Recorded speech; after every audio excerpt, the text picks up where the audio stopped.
All right, guys, I'm super excited. Today we're gonna be doing day one of this animal flow challenge, okay? And for day one, what we're gonna do is static beast. So that requires all four limbs. So both your arms and both your legs. With that being said, you can do this anywhere. You don't need any equipment, and that's the fun part about it. You can do it at home. Please follow along. It's gonna be so awesome. I wanna teach this to you guys. So let's start with day one. All right, guys, for day one, we're gonna be doing static beast, okay? So when you're in the static beast position, you're gonna be on your hands for a long time, okay? So you wanna find the most comfortable way that works for you, and this is how we were taught in animal flow. So we're gonna teach you guys how to do it.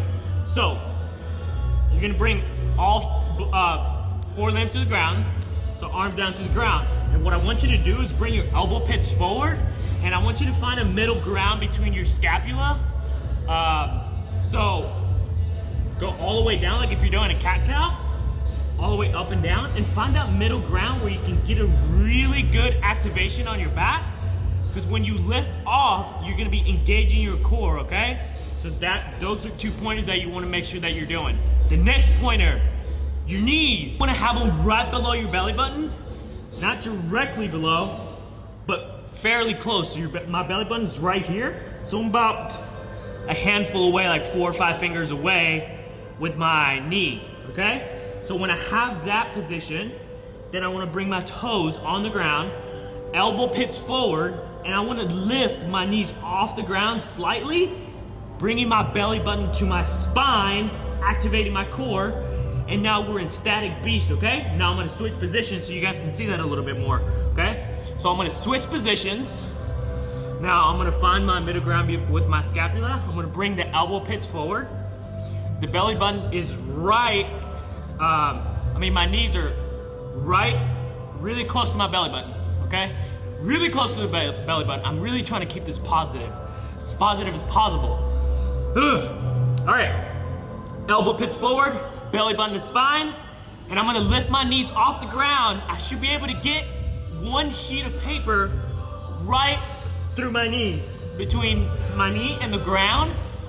Like a sheet of paper should fit perfectly. So right now I'm on turf, so I can feel the turf just a little bit, okay? Barely hovering off the ground.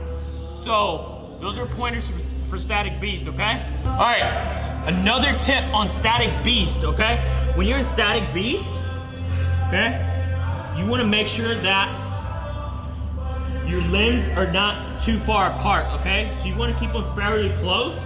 The closer they are, the easier the activation is. Now I'm gonna show you from the side, okay?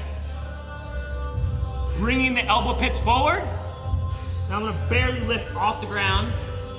My back is activated, okay?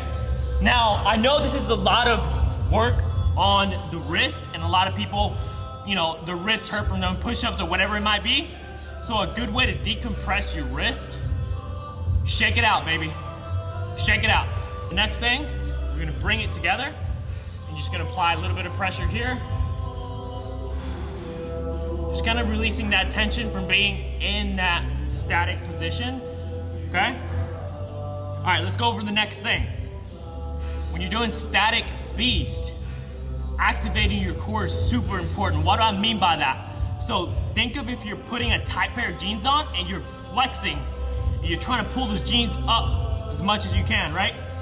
And they're tight, they don't fit, they're really, really tight. So you wanna squeeze here to try and get them to button up, right? And that's what you're doing, you're squeezing all of this here as much as you can.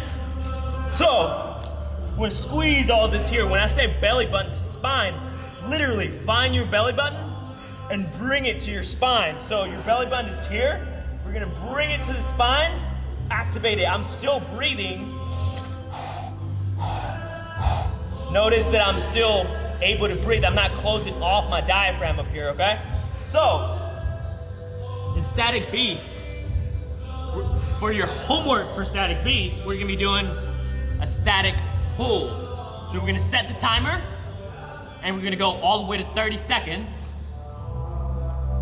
Get in our positions, elbow pits forward, lifting off the ground. Let's count to 30 seconds. 1, 1 Mississippi, 2 Mississippi.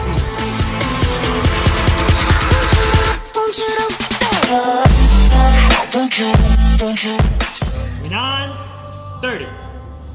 Now that's the advanced. If you're a beginner, if you've never done any calisthenics or any animal flow, go ahead and just do 10 seconds for beginner. Intermediate, you're gonna do 15 seconds. And the advanced, you're gonna go ahead and do the whole 30 seconds. And you're gonna do 4 rounds of that, okay? Make sure you watch out for the pointers. Make sure that you tag 9 Innovations. We're gonna be doing some animal flow classes here. Make sure you tag myself at Stevefithealth. And go ahead and tag Abdul as well, because he's the one that had the great idea to teach animal flow here. And I've been very blessed to use the facility and all those things, so I'm super grateful for that. So give all those pages a follow. I'd really appreciate it, guys. And stay tuned for the next day that we're gonna do another animal flow movement.